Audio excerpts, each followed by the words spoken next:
এই সম্পদগুলা কেন যে অবহেলিত আমি জানি না, কেন নষ্ট হচ্ছে এগুলা।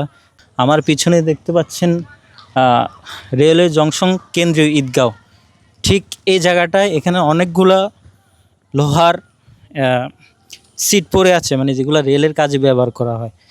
এই সম্পদগুলো কেন যে অবহেলিত আমি জানি না, কেন নষ্ট হচ্ছে এগুলা। দেখেন ফানির ভিতর কিন্তু এগুলো পড়ে আছে, এই যে দেখেন ফানির ভিতরে ক্ষয় হচ্ছে। অনেক মোটা মোটা লোহা, কত মোটা লোহা দেখেন, ঠিক আছে।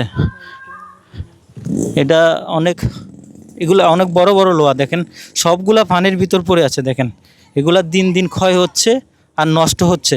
দেখেন ফানির ভিতরে অবস্থা দেখেন, সবগুলো লোহা ফানির ভিতরে পড়ে আছে। এই সম্পদ দেখার মতো কেউ নাই নাকি? সরকারি জিনিসগুলো এইভাবে অবহেলিত হচ্ছে বা নষ্ট হচ্ছে।